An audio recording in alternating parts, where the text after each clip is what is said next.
trouvé important que des actions comme celle que mène Bernard Lachkar aient une portée au niveau de la ville de Noisy-le-Grand, d'autant plus dans la mesure où c'est un sujet dont on n'évoque pas finalement toutes les difficultés.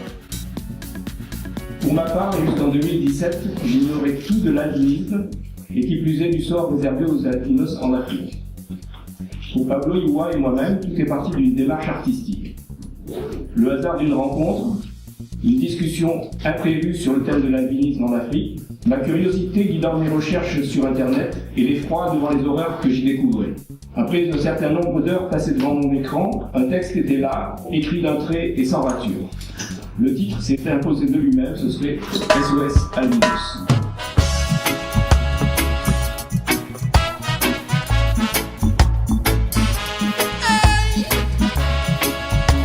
Sauvons les albinos. SOS. Hey. SOS Albinos. SOS. Je connaissais par ailleurs depuis plusieurs années Pablo Iwa et je lui ai tout naturellement confié ce texte pour qu'il le mette en musique. Traditionnel pourvoyeur de messages, c'est sur un rythme de reggae, la grande spécialité de Pablo. Pablo, il est là avec un gros chapeau, qu'il a donné vie à ce titre.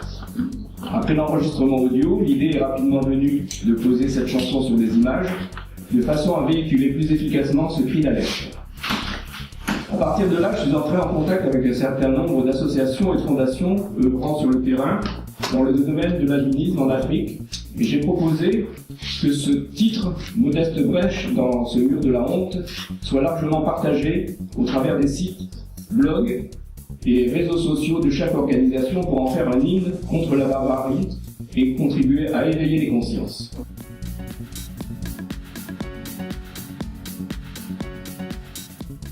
Travaillez votre réseau, s'il vous plaît. Je vous exhorte à aller chercher le clip sur la toile, sur Internet, sur YouTube, c'est de faire circuler ce clip-là. Parce que la musique est là aussi comme un des leviers des cœurs, sans frontières, sans couleur, sans handicap, sans albinisme.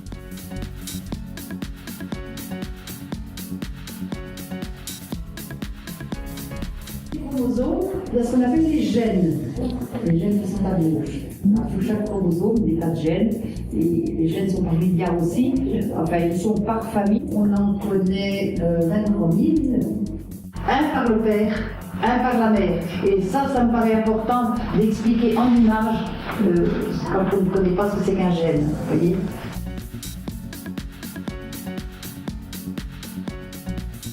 Donc, soit les organes qui sont prélevés, c'est le cœur, le sexe, le cerveau, la langue.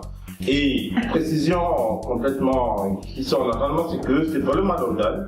D'après ces personnes-là, pour que le talisman ait l'efficacité, il doit se faire vivant. Donc souvent, parce qu'on attribue, avec la langue, je peux faire un talisman, je suis politicien, qui vont me permettre d'avoir une aura super. Avec l'œil, je peux voir mes ennemis arriver très loin. Le cerveau serait plus intelligent. Le sexe, évidemment, ça me donner plus de vigueur. Donc, il y a tout un tas de croyances qui sont liées à ça. Et l'autre catégorie que l'on appelle, c'est la profanation des sépultures des cadavres. Voilà, donc, non seulement les albinos qui sont tués, mais lorsque les tombes sont localisées, on vient fouiller les tombes, on récupère les ossements, tout ça pour en faire des talismans, etc.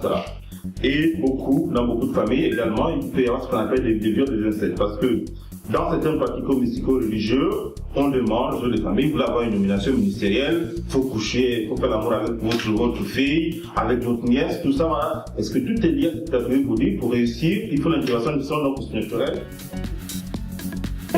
Bonsoir, je suis Mariam Maïga, présidente de l'association des albinos de Manaélé. Ça fait 10 années que nous sommes créés maintenant. Nous sommes au Burkina Faso. Bernard, Pablo et toute l'équipe qui a organisé cet événement, votre concert qui m'a vraiment touché, l'équipe qu'on va diffuser à l'Afrique cette année. On est déjà 30. On organise au Burkina Faso 7 jours de campagne de sensibilisation sur la problématique de l'albinisme. Comme disait mon frère, on va aller attaquer le gouvernement. Parce qu'il faut pouvoir aller m'enlever l'œil. C'est pas moi qui travaille dans le village qui va donner 500 francs CFA pour que tu lui donnes l'œil. Non, c'est l'autre qui est au pouvoir, qui va donner 1 million de francs CFA. Va lever l'œil de l'enfant albinos, tu me l'amènes, tu auras les 1 million. Le monsieur qui est à côté, qui a sa famille, ses enfants qui meurent de faim, dites-moi, qu'est-ce qu'il va le faire? Il va dire, ouais, l'enfant albinos, j'ai pitié de lui. Il va dire, ouais, ma famille d'abord.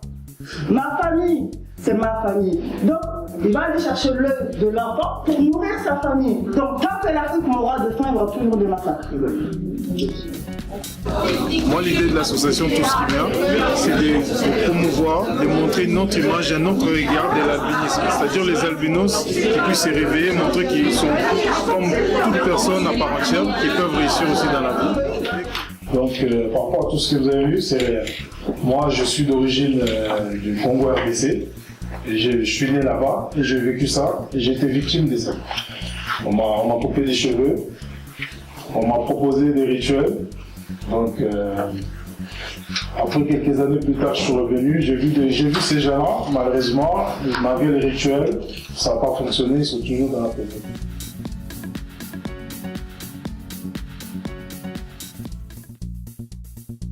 Il y aura des articles. Je ne maîtrisais pas très bien là où je venais aujourd'hui. Je savais très bien que j'allais rencontrer des albinos et des musiciens. Et des gens sympas. Et des gens, comme d'habitude. Mais vraiment, ce que vous avez dit me touche beaucoup. Ce silence n'est pas normal. Des clips que vous avez faits qui sont très pédagogiques. Parce que les textes sont bien, les images sont nettes. Et vraiment, c'est ce qu'il nous faut. Ce sont les hommes politiques qui nous embêtent en Afrique. Je travaille beaucoup sur ce qu'on appelle la mentalité. Nous avons beaucoup d'éminents intellectuels, comme par exemple Felwin, il y a Makumbu, tous ces grands intellectuels qui veulent changer l'Afrique sans changer les mentalités.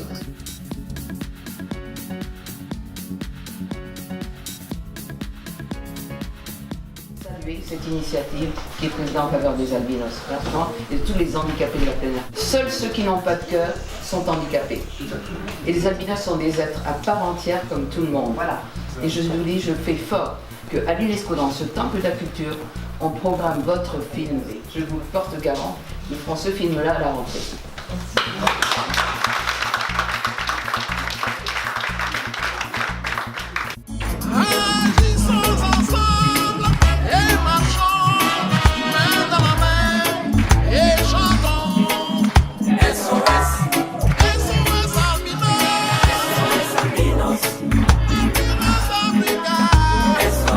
Angola, Botswana, Cameroun, Djibouti, Éthiopie, Gambie, Ghana, au Guinée, au Kenya, Libéria, Malawi, au Mali, Mozambique, Namibie, Nigeria, Ouganda, Rwanda, Sénégal, Somalie, au Soudan, Tanzanie, Zimbabwe, au Niger.